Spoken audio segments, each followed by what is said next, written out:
Today I'm going to be talking about psychic vampirism, what it is, how to practice it, different basic methods, the effects from it, the benefits, and also the side effects. Psychic vampirism is a form of predatory spirituality because you're feeding off the life force of other beings, humans, animals, plants, for your own benefit to enhance your energy levels, both physical and mental. Why some people feel compelled to feed off the energy of others, it varies from person to person. People have put forth theories, but as I said, it just depends on the individual. Some people have a natural inclination where they need more energy than what their body is providing, or they want more energy for various tasks such as working out or doing different rituals.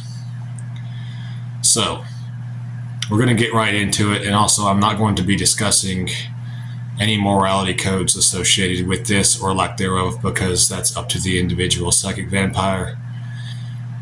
There's a lot of books out there saying that you should ask permission before you feed off of someone energetically. I have my own beliefs concerning that, but I'm going to keep them to myself. Alright, to it. Basic techniques for psychic vampirism. First one I'm going to talk about is the black cloud method. What this is you go to a public place where there's a lot of people walking around.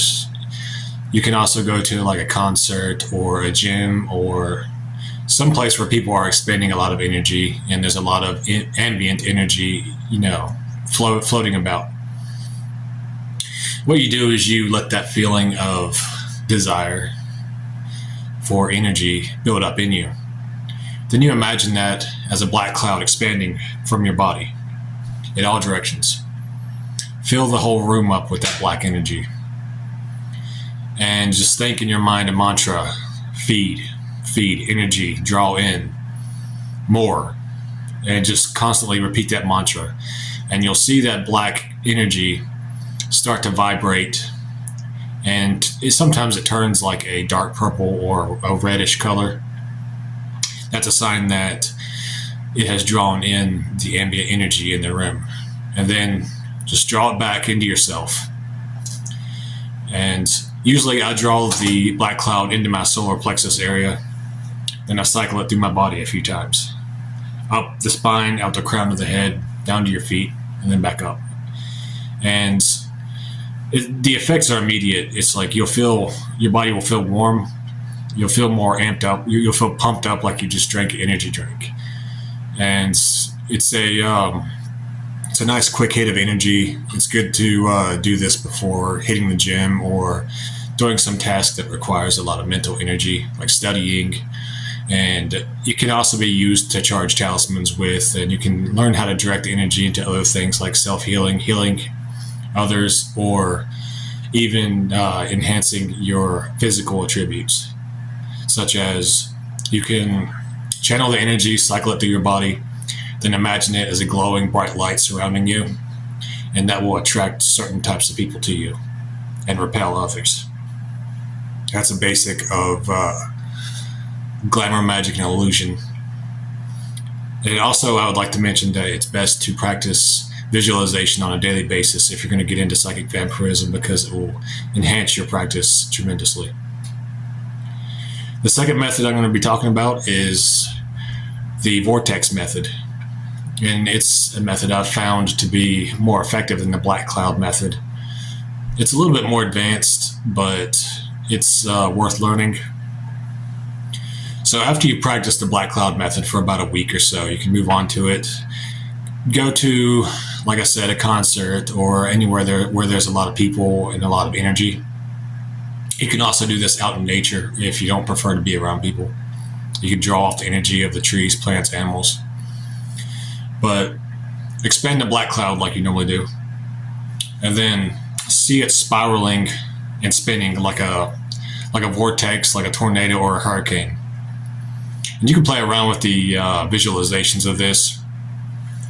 You can, if you're a more darker-minded individual, you can imagine the souls and spirits of the people that you're around being sucked out of their body, being ripped apart from their body. and being carried on the vortex spinning around you. And you could spin it faster and faster, drawing more energy out from the people and from the surrounding area. And then see the funnel of that vortex at your solar plexus area, drawing all that energy in. And you can, I noticed when I first learned this technique, my hand naturally went like this in a counterclockwise motion while I was focusing on spiraling and spinning the vortex. And then when I went to draw in the energy, I closed my hand. And it became second nature to where I don't even have to visualize it anymore. I can just do this and it can just naturally activates the vortex method. And that's something to consider too, having gestures, hand gestures, to assist you in your psychic vampirism. Now, this technique draws in more energy than the black cloud method, and it can also cause lights to flicker sometimes. It can cause people to look around like, what the fuck is going on? And it can also cause people to be wary of, they get kind of paranoid, like they don't know what's going on because their body senses something. And their mind senses a threat, but they don't really know where it's coming from. Now, I have seen some people catch on to what I was doing, and then they would just stare at me and notice it. But that's pretty rare for people to catch on to it, and you can usually pass unnoticed when you're practicing this. And again, once you draw in the energy and you draw in the vortex, cycle the energy through your body a few times, then direct it to what you want. Okay. The final basic method I'm going to talk about is the tendril method. It's the famous method where you point with your fingers, or you can just visualize it. You visualize a tendril or tentacle coming from your aura or your energy body, and it pierces into the energy of an individual that you're focused on, that you want to drain. And once your tendril has pierced their aura, you draw in that energy like through a tube or a straw. And then when you're done, you break off that tendril and bring it back to you. Then you move on to the next target. A lot of people will use like certain hand mudras, like going like this, and they'll just focus on it. Then when they draw it in, they close their hands. The mudra, I've used it before, but it's kind of pretty obvious what you're doing if you do use that. So normally I would just go like that until I got used to the practice. And then, once you get used to it, you can start projecting more than one tendril. You can feed from more than one individual at a time. If you're ever questioning whether you're actually drawing in energy from people, you can do this practice on your own, like when you're alone, just to kind of hone your abilities. You get 2 chalices, and you fill them both with hot water, and you set them on a table. And then you focus on drawing in thermal energy. Only feed from one chalice. And then after you're done feeding and you feel warmer, take the temperature of both glasses of water, or both chalices of water. The one that you drain from should be colder than the other one. It's a pretty cool little technique of kind of helping you decide how effective your method is. All right, I'm going to talk about a little bit more about the effects from psychic vampirism, these basic methods. Like I said, the warm energy feeling, you feel more pumped, more energetic. It can boost your senses, like your sense of sight, your sense of hearing. Your general nervous system will be stimulated. You can also, like I said, direct that energy if you feel kind of overcharged, because I've done that before. I seriously overcharged my nervous system and I had to direct the energy somewhere. That's an interesting, it's almost like, I guess you would say, an overdose of caffeine feeling, like your nerves just feel completely overwhelmed. It can cause anxiety if you don't direct it and you don't expel the energy, say like in a workout or something. But as I mentioned, the electronic phenomenon, lights flickering, sometimes, like I said, people will start looking around and they'll try to pinpoint where this energy drain is coming from, or they'll get paranoid and That's an interesting thing. If you feed off a individual, at first they'll feel tired and relaxed.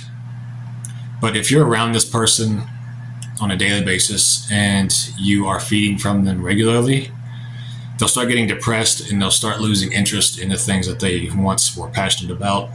And you'll start becoming more interested in what they were into. And if you continue to feed off the individual, it can start causing diseases, and